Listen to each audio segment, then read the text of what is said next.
When is the last time that you were so thoroughly inspired or challenged that it removed all of your excuses and only left you with a singular thought? If this person can do it, so can I.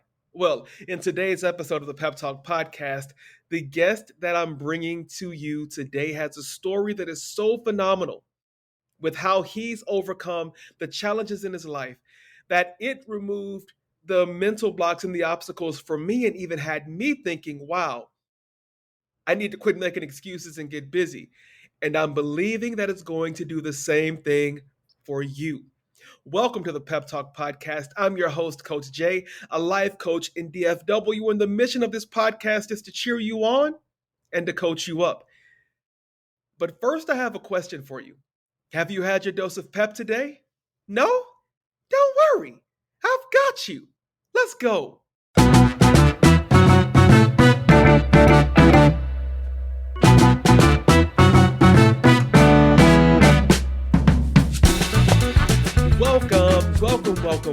Welcome to episode 8 of the Pep Talk Podcast. I am your host, Coach Jay, a life coach in DFW, and we come to you every Monday.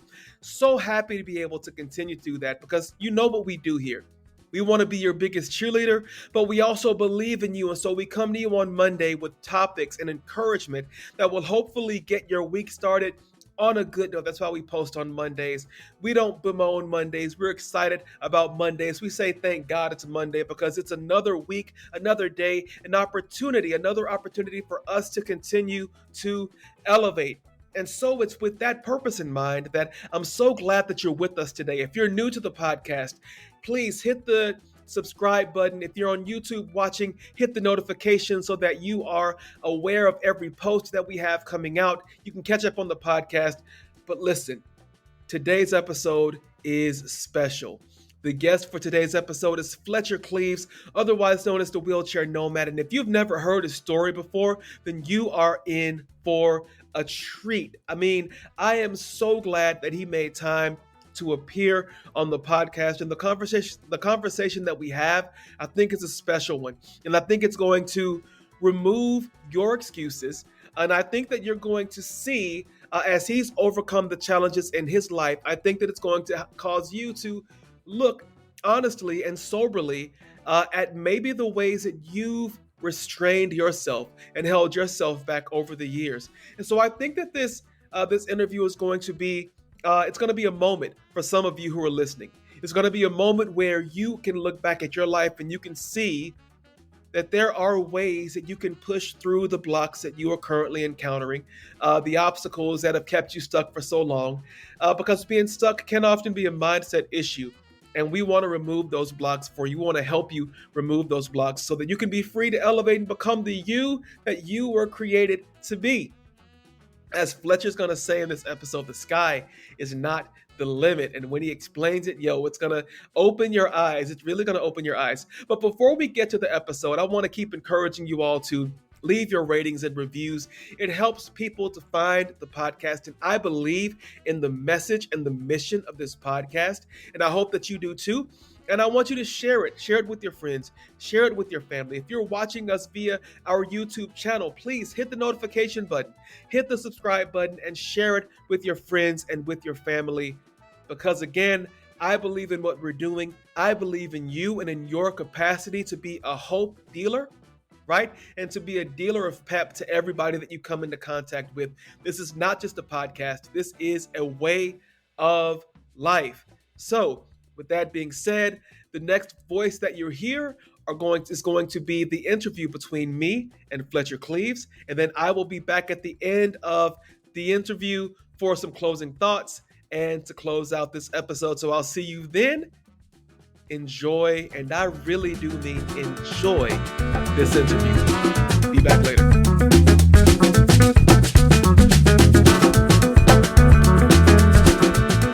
Yo, what up, Pep Squad? Welcome back to this episode of the Pep Talk Podcast, where I am excited, I am overjoyed to have a guest on the pod today that I'm sure is going to set you on fire, is going to help you access, man, that hidden potential, that motivation that you might be lacking right now. So today's episode, I have Mr. Fletcher Cleaves, the wheelchair nomad. He is here with us to get us fired up, to get us pumped up. So, Fletcher Cleaves, welcome to the Pep Talk Podcast. Why don't you introduce yourself and tell us your story, man? Thank you for having me. Thank you for having me. I'm glad to be here. But yeah, let's jump right into it. So my name is Fletcher Cleaves, as you mentioned, aka the Wheelchair Nomad, coming live and full in effect. Born and raised in Memphis, Tennessee. And I know that the New Yorkers may say that if you can make it here, you can make it anywhere. But I truly believe that if you can make it in the M, you can make it anywhere. And I just that grit and grind mentality has been with me my entire life. So born and raised in Memphis, Tennessee, I was epitome of boys will be boys, right? I was wrestling, breaking windows, throwing dirt claws and all that fun stuff. Just boys will be boys. And my parents realized that, hey, we got to channel this energy into something more positive so Flesh can stay out of trouble. So they started putting me in organized sports. I started Mm-hmm. playing basketball, baseball, ping pong, soccer. It don't matter what it was. I was involved with it just to make sure that year round I had something to do to stay out of trouble, right? And I fell in love with organized sports. It taught me so much about myself and different characteristics and different things, the team building and all those fun aspects. And when I got to about seventh or eighth grade, I fell in love with football. It was just a contact sport. It was just, oh, I just loved it, right? Yeah. And then ninth grade, I remember going to ninth grade and being 5'6", 130 pounds soaking wet or whatever the case may be. And people just always doubted me. They always wanted to put limitations on my life. They always want to tell me I was too small to play this or too little to do that.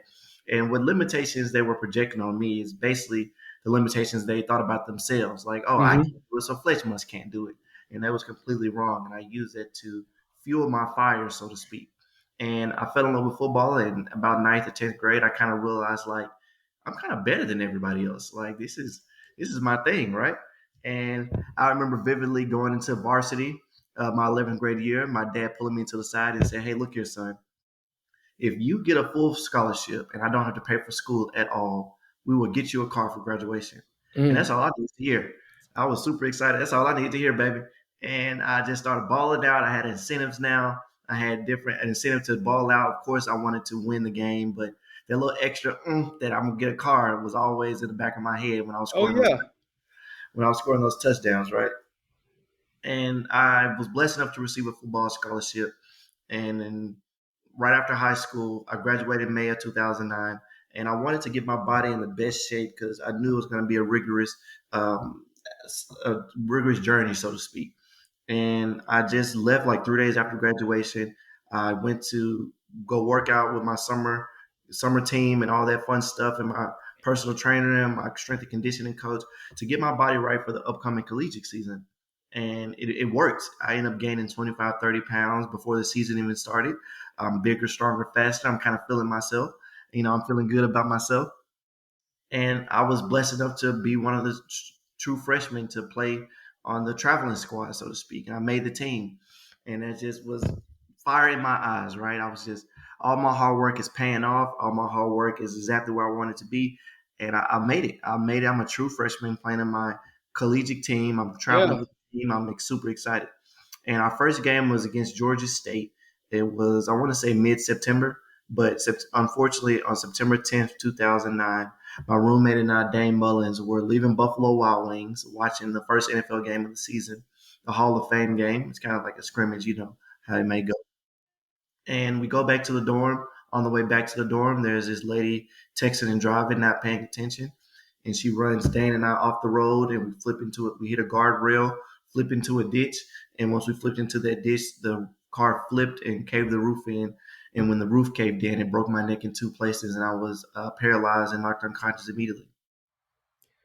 Wow. That's a lot, man. You go from, being the stud freshman ready to take over the world, had a great summer gaining 25 pounds of muscle in the summer. That's impressive, man. You were Mhm. putting in work. Oh yeah, we was working out twice a day, and that's literally all I had to do was 2 day workouts, and then I was taking the protein shakes and the creatine and all that fun stuff because school wasn't in yet. I was there. The only people were there was the voluntary football players. So that we were literally the only people on campus. So there was nothing to do but work out, learn football, and just eat and just go to the movies and eat and go and work out and eat and lift weights and eat. And it worked, man. And so you go from preparing to play a game in, Georgia State. I'm from Mississippi, so I know all about those schools down south. Mm-hmm. Um, football is religion, it's an institution. You know what I'm saying? Absolutely.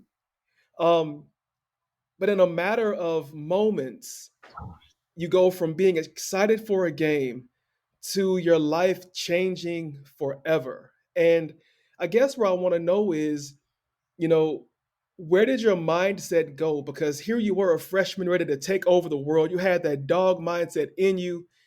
And now that dream that you had of being, the star football player, not just collegiately, but you're probably thinking beyond that too. So in the immediate aftermath, where was your mindset? Kind of what were you thinking? At the time of the car crash, I was 18 years young, so I was blessed enough to grow up in a two-parent household. So I didn't have any real responsibilities. At that Hmm. time of my life, the only three things I was worried about was school, football, girls. That's it, man. That was my in that order, right? And when it happened, I was immediately was like, am I going to be able to play football again? Am I going to get a girl again? Can I go back to school again? Yeah. Or what the case may be. And so it was kind of a shallow mindset, but yeah, because I was only 18 years young, I didn't think that I would like, oh, you're paralyzed, so the journey that's going to be ahead of me for the rest of my life of not being able to walk. And people think that being paralyzed, like the not walking part, is the hard part. That's the least of your worries. Like it's just so many other stuff that comes along with it, from Hmm. like relying on someone to get you dressed, relying on someone to take your shower, having involuntary urination or something or anything that may happen. And, you 18, 19, you're so young. And, I'm going to be transparent. There was times where I did have an accident. Or I did pee on myself, so to speak. And I remember crying like 19, being 19, 18. And like, I thought I'm like peeing on myself like I'm 2 years old, Yeah. and it was a mental battle, man. But I chose to, like you said, have that dog in me and get over it and figure out what I need to do to become an independent individual. And here we are today. That's I don't even think inspiring is the right word. I think about so I have a son. My oldest son is 15. He'll be a sophomore this year, Mm-hmm. and he broke his collarbone last game of freshman year. Mm-hmm. Scored a touchdown after he broke his collarbone. And then during spring practice, he broke his collarbone again. And like he's shooting for varsity, and Mm-hmm. he's missed spring workouts, summer workouts, and we're kind of waiting to see if he gets cleared. And I'm like, man, so if this X-ray comes back and the doctor doesn't clear you, what's your mindset gonna be? And he was like, Dad, I don't know. I'll be disappointed. And I think you because I have, some of his teammates listen to the podcast, and, a lot of athletes and young people listen to the pod. Um, for that young athlete who is kind of in there, they got the dog, they're working hard, but you never know like when that dream will be taken away from you. Absolutely. So if you could encourage any one of them right now, for no matter what sport it is, what would you tell them about how to pursue their athletes, with also with the balance of preserving their bodies and thinking about what's ahead? What would you say to them? Number one, I would say I get it. Like I know it's hard, and you like I'm gonna fight through it. I'm gonna work through this injury. I'm gonna tough it out. Like I understand, but understand that Father Time is undefeated. Your Hmm. body is going to fail you one point at some point in your life. But one thing that no matter how many bones you break, no matter what type of physical status you may be in, what's upstairs will never leave. Yeah. So and I was thankful enough that my parents instilled education inside of me. So even though I wasn't able to perform physically, I was able to go back to school, go back to college, and graduate Hmm. with a degree. And so that's what I would tell them. Like, no matter you ain't gonna play forever. Like, no matter if it's baseball, golf, I don't care what it is. You ain't Ping gonna be able pong. to ping pong, marbles. You ain't gonna play forever. It's gonna be at some point where you ain't as fast as you thought you were. You can't jump as high as you thought you did. And think about when that day comes for whatever sport it may be, especially let's stick to football. You say your 15-year-old son plays football, I play football. The average person is done playing football by the age of 30. Yeah. That's even if you make it to the NFL. And but think about life expectancy. You talking about 75. What are you finna do for the next 45 years? Come on. Talk Yeah, to him. exactly. Like what is like 45 years? Like there's people Megatron retired at what 28, 29, Yeah. or Barry Sanders retired early, and all these, star athletes, and just realize, number one, if you are blessed enough to make it to the NFL, you become a veteran after 3 to 5 years. You are a Right. veteran. So you get drafted at 22. By the time you're 26, you the old man. You're the old head. Yeah. Now think about how young that is. And out of those people who are drafted, not everybody makes the Aaron Rodgers, Tom Brady. Not everybody makes that type of money that's going to last them for the rest of their life. Some of those people are in the league making, 300, 400, let's say $700,000, not knowing that this money is supposed to last the next 3 years. Mm-hmm. And that 3 years is what, 26, 27? Yeah. So what are you going to do for the next 50 years? That $700,000 ain't going to last that long. So you're going to have to somebody got to get a job. Somebody got to get a job. So I would definitely say, man, just take your education seriously and learn that whatever it is, if you're blessed enough to take it to the next level, continuously do that. But some people aren't blessed enough to go to the next level. And if money is your motivation, if you say, hey, I want to go to the NFL so I can make a lot of money, understand the top 15 richest people in the world are not athletes. That's right. So if money is truly your motivation, which I hope it's not, but if that's your reason, find something else because you ain't gonna make a lot of money doing this. Come on. Come on. Come on. Come on. Okay, that's solid. That's solid. Now, post accident and your recovery, like, dude, you are. I mean, they don't call you the wheelchair nomad for nothing. Like you Mhm. are out. You're skydiving. You're getting thrown into pools. I see your workout videos, man. Like y- the it looks like to me, and you can expound upon this more, but that same mindset that you had as a dog on the football field, it wasn't just a football mindset, that was your approach to life. Like you have that dog in you to live. Absolutely, yeah. You just no matter. I took the mentality that you have on the field and applied it to everything, whether it was math test, driver's test, whatever it may be. I apply that mentality to every aspect in my life. Where number one, you ain't finna tell me what I can and can't do. My parents tell me all the time, the worst thing you can do is tell Fletch no.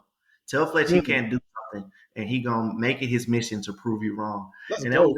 that was in therapy, where my mother, well, she didn't tell me this till years later, but they would pull the therapist aside and say, Fletcher's doing this, but if you really want him to excel, bet him he can't do it.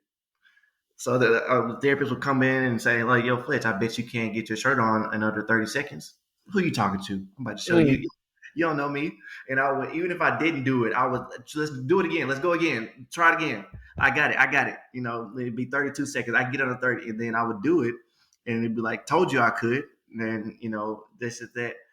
Just that mindset I had, so So it's where just did that all so where aspects of. so Go where ahead. I'm did sorry. that come from? Like, is that something that your parents instilled in you, or is that something that you were just born with? Like, where did that come from? And over the years, especially after your accident, how did you have to like lean into that even more? I would say it came from my parents and my grandmother, of course, but also finding something externally for motivation. Like, Hmm. you have to do something other than for yourself. So for me, it was my parents and, my support system, my friends, so to speak, that I didn't want to. Well, we're talking about post car crash, so also, or you talking Yeah. about pre car crash? Hey, any of it. Yeah, just talk about it. Well, post car crash, I would say, my motivation was my parents. Watching them, the things that they sacrificed for me to make sure that I had, because I'm an only child. I'm an Hmm. only child, so their baby boy was paralyzed, so they sacrificed a hell of a lot to make sure that this wasn't the end of my journey. So I couldn't necessarily give up on myself. I couldn't give up for them. So that's where that came from. Post accident, pre accident, I just didn't like to be told I couldn't do something. Like, I don't like, who's you to tell me I don't like that, you know? Yeah, yeah, but that's so necessary, man. And we psych ourselves out because I'm a life coach, and when I work with clients, I tell them that our biggest enemy, our greatest enemy, is not the people on the outside or the things that we encounter on the outside of life. It's the stuff that we tell ourselves. Like, I might wake up in the morning, today is going to be a horrible day. Guess what? hmm It's gonna Boom. be a horrible day. Like, yeah, like boom. Or I might tell myself, yo, Jay, you'll never accomplish your dreams. Like, no matter what you do, then guess what? The things that we say, the things that we think, those become the things that shape our reality. And hmm so we cannot be our own worst enemy. Like, if nobody else is gonna believe in me, then it don't matter as long as I believe in me. And it seems like that's the way that you're living your life. Like, I'm sure after your accident, people were saying, like, these are things that you will never be able to do again. hmm But on a daily basis, you're defying all of those things. Talk about that, man. You're absolutely correct. You hit the nail on the head. I remember going to vocational rehab, and which is what you have to go through for them to pay for your school, get back to work. And they were like, "Hey, these are the occupations you can now do." And I'm like, "What's over there? Like, why can't what's over here?" You know? And I was like, "Why? I don't want to do none of this stuff." Or like, "This is the car you must drive," or "These are the jobs you can have," or "These are the places you can stay." Mm-hmm. I don't want to stay there. Why I can't stay over here with the house and the balcony? Why I can't do that? Well, people in wheelchairs ain't never. I don't want to hear that. Like, you can't tell me what I can and can't do. So now I'm going to show you that I can do whatever I want to do. So that's where that mindset came from, of just not being able to be wanted to be put in the box, not wanting someone to put their limitations onto my life. So Mm-hmm. as you mentioned earlier, I think, I adopted the saying that the sky is not the limit. The sky is not the limit. And we've all heard the saying, the sky is the limit. So, Yeah. and I encourage everyone to think outside the box. And how can you say the sky is a limit when there's footprints on the moon? So if you're telling someone the sky's the limit, you're essentially capping that sky's the limit. There's nothing else over there. That ain't what Neil Armstrong said. Like, that ain't Hey, hey, come on. Now, I love that, and I'm glad you brought it up because I was gonna ask you about it. Where did that come from? Because when I remember because you wrote a book too, right? Yes, The sir. sky, the sky's not the limit. Yeah, I thought so. hmm And I remember seeing that, and I'm like, where did that even come from? Because I had never heard it before, and it effectively, like, it blew my mind with the weight of the truth on it. Like, yeah, there are footsteps on the moon, so there is something that's beyond the sky. There's something beyond the limits that we place on ourselves. So where did that come from, Fletch? I would remember laying in the hospital, and the doctor, right after my first surgery on my neck, he came in, and my parents are on my left side, the doctor's on my right side, and he starts going down this list of things I won't be able to do. Hey, Fletcher, we ran some tests, we performed surgery, you are paralyzed, you won't be able to do X, you won't be able to do Y, you won't be able to do Z. And I remember taking that all in that night when I'm laying in the hospital ICU, I believe, and I'm in there by myself, and I'm just laying on my back staring at the ceiling. And I was involved in so much growing up. I was involved in summer camps and bridge builders and math camps and all these other programs that was teaching me to think outside the box, and Mm-hmm. it was beneficial. So I'm laying in there and I'm laying on my back and I'm thinking, like, this dude's trying to put limitations on my life. Like, he's trying to tell me I can't do something. He don't know me. He ain't never been in my life. You know what I'm saying? Like, he don't know Fletch like I know Fletch. And I just was thinking, man, just laying on my back and just thinking, like, limit, just trying to play around with different play on words and something I could adopt in my head to make myself push harder than the average individual. So I'm Mm-hmm. like, limit, push it to the limit, no limit, no limit soldier. I thought I told something. I'm thinking, Uh, yeah, I'm thinking, and I'm like, the sky's the limit. I'm like, the sky's the limit. That ain't true. It's people walked on the moon. So the sky's not the limit. Boom, there we go. And I just roll with it. That's it's powerful, man. It is a powerful thought. And so you are an author. You did a TED talk. I think it was The Dangers of the World's Smallest Slot Machine. I may have said it wrong. Yeah, Um, exactly. The dangers of the world's smallest slot machine. so how did that opportunity even come about? So throughout my journey, and I did this most recent. It was this year actually. So I've been speaking for 8, 9, 10 years about the dangers of distracted driving, which is what caused my car crash. Hmm. So AT&T heard about my story. They collaborated with ESPN and ran a commercial, and that commercial kind of took off. And I just became an advocate for the It Can Wait campaign. Eyes on the road, not on your phone.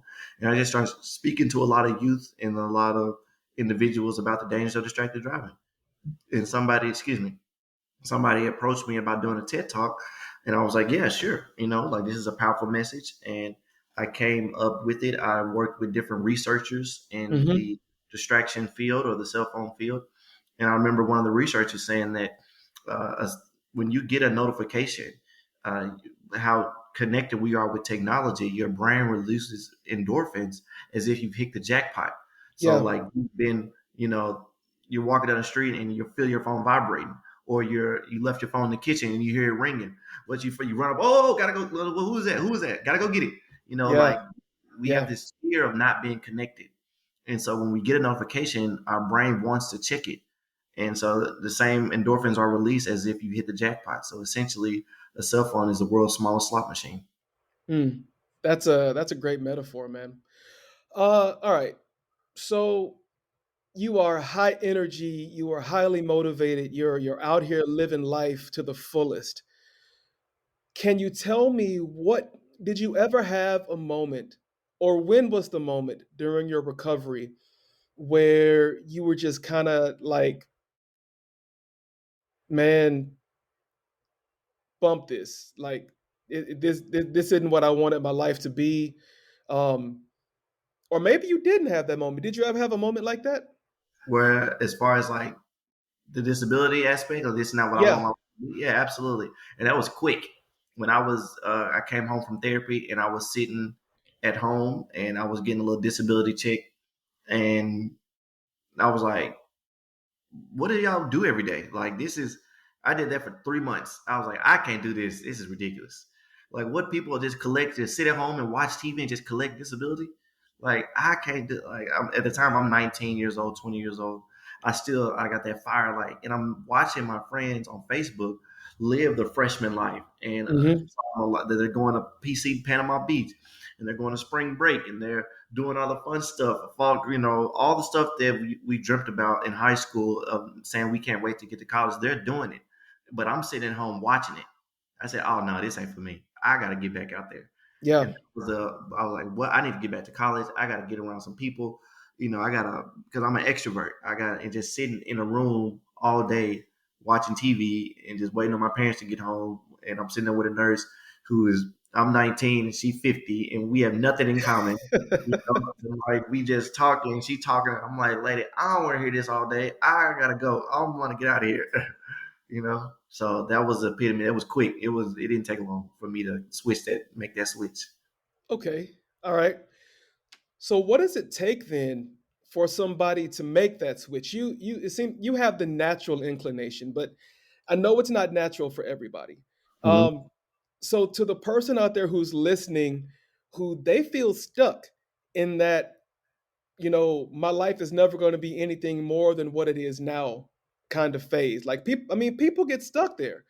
Uh, what does it take to come out of that mode of thinking?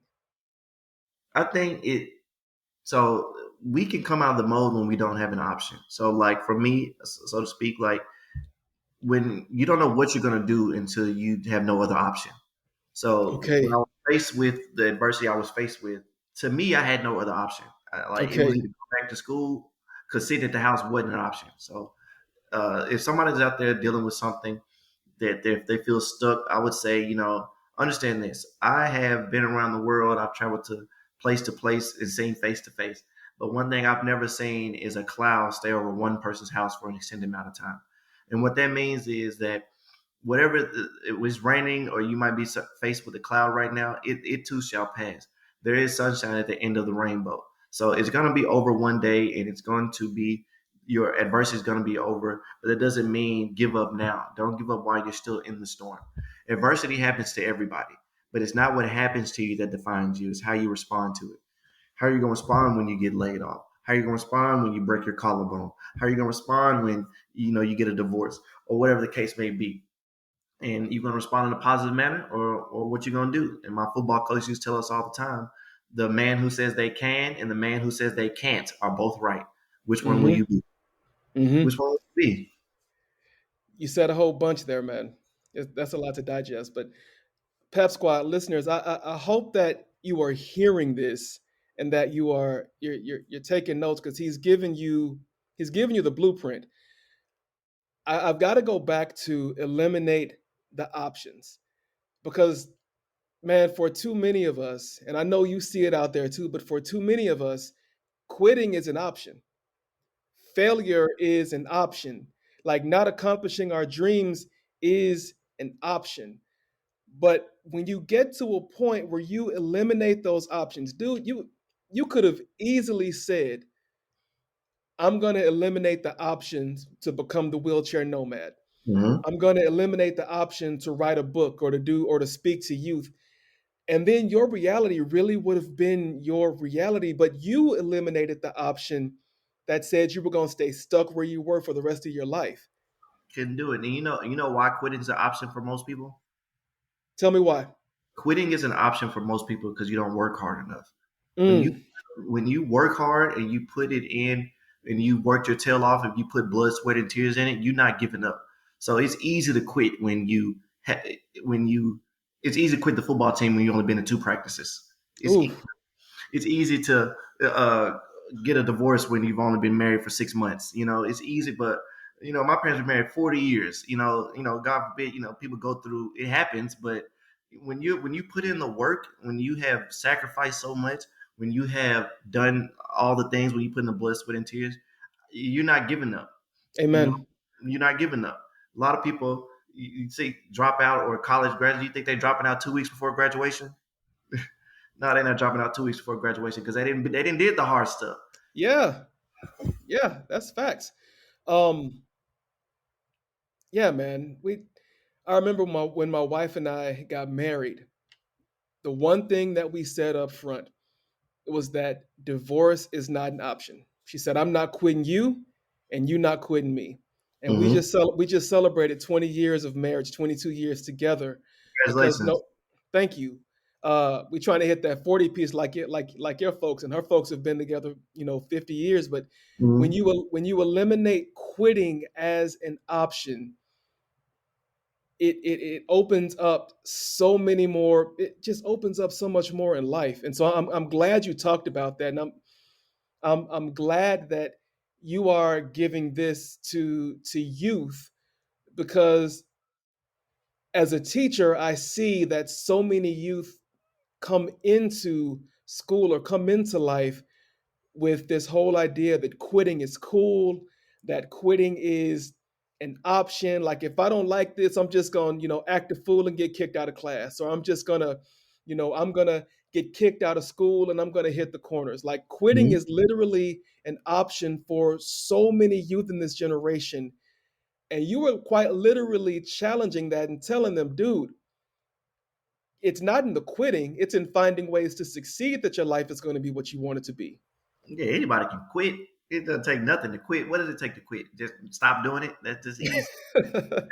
Anybody can quit. That if you want to, like, oh, I'm gonna just act a fool and get kicked out of class. That's what. That's what you think about yourself. Anybody can quit. But yeah, man. So like when you eliminate those options, it opens so many more opportunities for you. Yeah, that's what's up. That And is what's up. the generation, as you mentioned, the instant success generation, like social media wants, everybody wants to be viral. Everybody wants to be a star overnight. Everybody wants to, do these things overnight, but it doesn't happen overnight. The famous quote, Rome wasn't built in a day. Hmm. So it's gonna take time. It's gonna take time. But like I said, quitting's the easy part. Yeah, yeah. We everybody wants to have a drive through life. Get it how you want it in Mhm. in the shortest amount of time. Yeah, yeah, Hot yeah. pocket. Yeah, hot pocket. There we go. There we go. You Yeah. were a college student. You had them hot pockets, man. Oh yeah, ramen. I ate some ramen, some noodles yesterday. Matter of fact, I still eat them every now and then. I love them. But yeah, hot pocket them college days. Throw a hot pocket in there, some noodles. They get you going to the calf opens. Yes, sir. Yes, sir. Yes, sir. So let's talk about the wheelchair nomad life. hmm How did that come about, and just kind of, and how did it take off, man? Because you're all over the place, like you getting around. Absolutely, yeah. My aunt says that he ain't gonna let no grass grow under his chair. As in, like he don't sit still enough for anything to grow under his chair. Mm-hmm. Uh, so it started, man, just having the didn't want to be left out, as I mentioned, with my watching my friends enjoy the college life. So one spring break, I was like, hey, I haven't been away from my parents for an extended amount of time for 3 years. So I was like, you know what, we just gonna take Fletch. We're gonna go to Nashville. It was five of us, and that was the first time I was away from my parents, and I just got to experience being around my peers and just Mm-hmm. hanging. We weren't even like we were 20 years old. We weren't even drinking. We weren't even doing nothing. Like we went to Nashville. We was at the mall. We was in the mall 4 5 hours just playing around. Then we went to like a movie. We saw a movie, and then we went to a museum. Like we just kicking it. We throwing popcorn at each other, just had joking around, having fun, right? And having that feeling of like, man, this is cool to just be without my parents, just feel normal, so to speak. Just I'm kicking it. We doing so much. It was so much fun. So we do that. Then we go to Nashville again. Then we go to Mardi Gras. Then we go to Dallas. We rent a 15 passenger van. It's 13 of us, and kicking it in Dallas at Papados and Six Flags and all this fun stuff.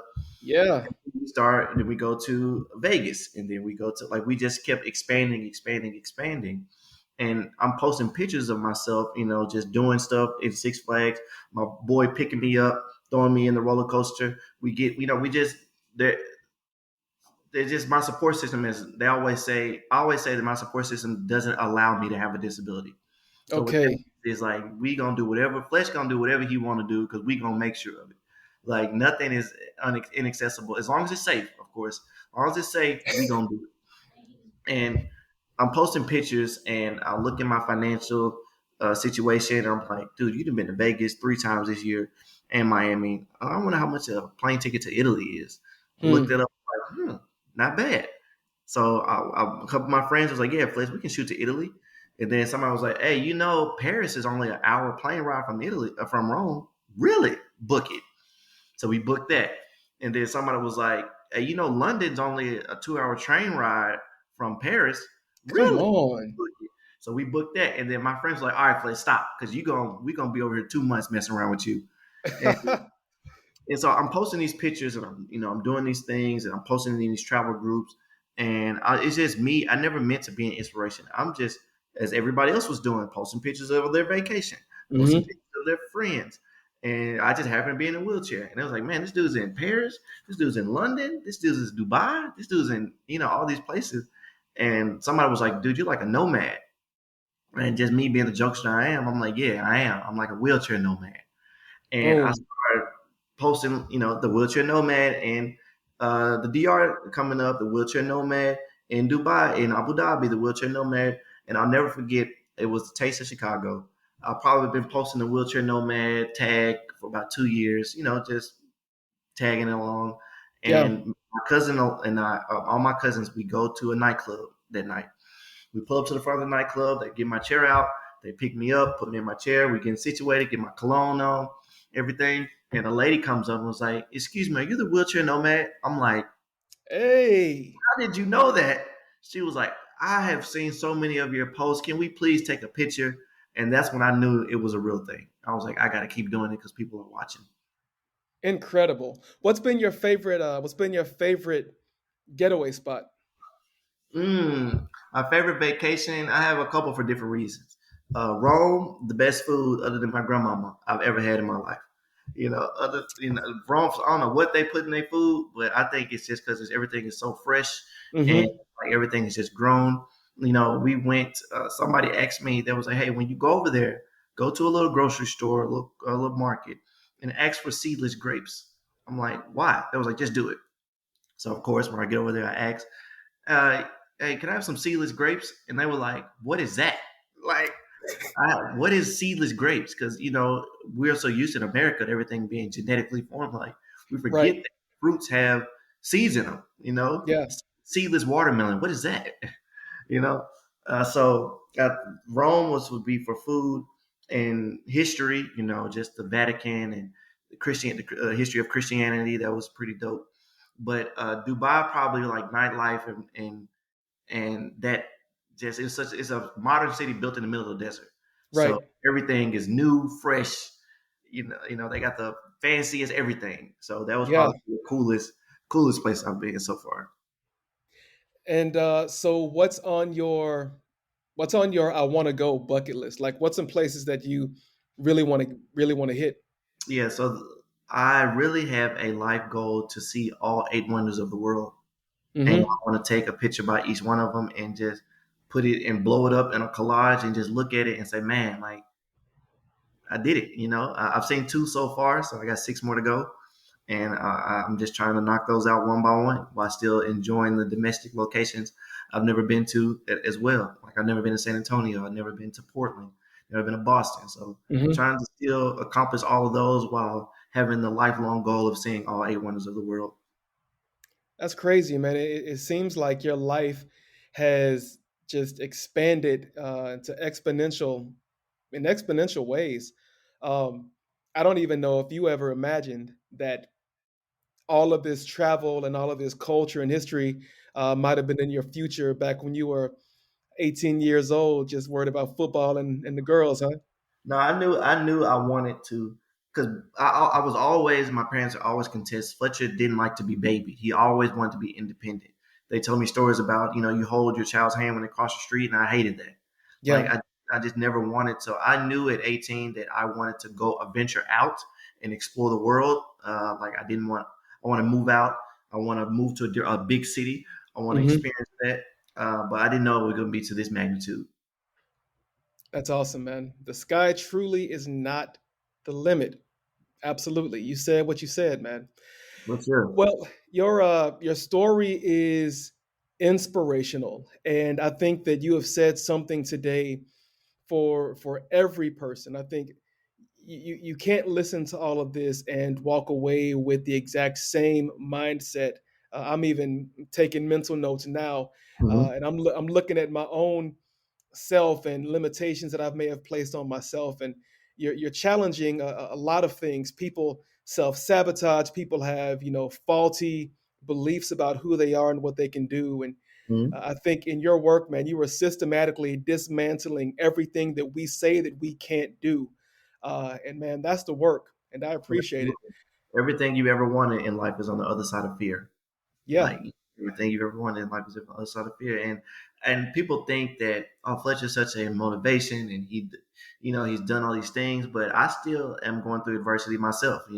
It doesn't exempt me from being going through Hmm. adversity. So I'm still dealing with some personal things in my life that I'm trying to navigate towards or navigate through, so to speak. And it's not easy, but you just got to keep going and keep striving. Yeah. Yeah. That's facts. So the way that I like to end every conversation is just to give you about 2-3 minutes to Mm-hmm. give a pep talk to the audience, just something to get them, to get them, what I'm saying, to get that dog going, to get those juices flowing. Yeah. And I have a feeling, Fletcher, I have a feeling that you have something to hit the people with to send them on their way. So I'm going to mute my mic, and this time is yours. All right, I appreciate it. So, to all the listeners out there, I got one question for you. And that question would be, how big would you dream if you knew you wouldn't fail? What would you think about, or what would you think if you knew you wouldn't fail? What would you think, or what would you dream? And some may be to be president, or whatever the case may be. Whatever your answer is, eliminate all limitations, eliminate all distractions, and focus on that for the next 6 months. And another thing I want you to do for 6 months is not even 6 months. Let's do 3 months. For 3 months, wake up every day and start your day off with positivity. Whether it's waking up and saying, looking in the mirror and say, you look good, or just whatever you want to say. And just to get you, today's going to be a great day. Today's going to be a great day. Today's going to be a great day. Yell it 3 times and each time get louder. Today's going to be a great day. Today's going to be a great day. Today's going to be a great day. Just start with positive affirmation and watch how your life ascends. Watch how your life take off.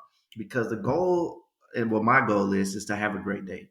And if you have a great day, enough great days in a row will turn into a great week. Enough great weeks in a row turn into a great month. Enough great months in a row turn into a great year. And if you have enough great years, you'll have a great life. So that's what I would say is just take it small steps at a time. Don't be overwhelmed with what society has put pressure on you to do, what your family has put pressure on you to do, what your mother, your friends have put pressure on you to do. You are in a race and you are the only participant.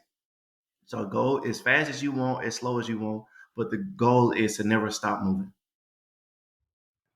Boom, boom, from the man himself, Fletcher Cleaves. Man, again, I'm honored, man, that we could link up and that we could have this conversation. I think it's going to be impactful, man. And everything that you're doing, I applaud it. And I know that you're saying that you were not out here, trying to be Mr. Inspiration guy, Mr. Motivation guy. You're just living your life. I Mm-hmm. appreciate that. I appreciate it so much. Why don't you tell everybody how they can follow you? What's your socials? How can people get in contact with you? Yeah, for sure. Of course, you can find me on Instagram, Facebook, Twitter, all that fun stuff. But if you just go to FletcherCleaves.com and just search around, you'll find my story. You'll find my AT&T commercial. You'll find all my social media links. You'll find out how to contact me. You'll find a link to my book. You will find how to book me as a speaker and all that stuff. So just go to FletcherCleaves.com, play around, and hopefully you run into something you like. Awesome. Well, thank you, Fletcher, for being a guest on the Pep Talk podcast and honoring us with your story and with your words of wisdom. Pep Squad, we're going to take a quick break. And when we come back, I'm going to give some final thoughts and we'll close this episode out. This has been the Pep Talk podcast. I'm your boy, Coach Jay, and we will be right back.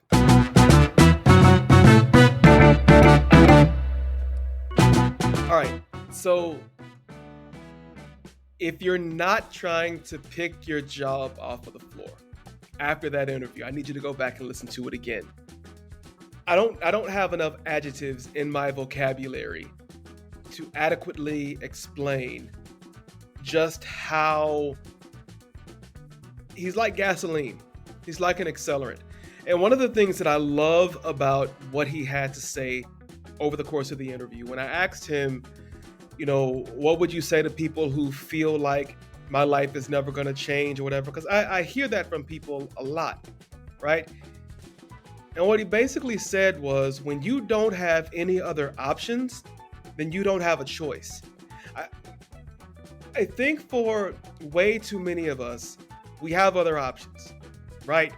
I can afford to go another day feeling sorry for myself because there's always tomorrow.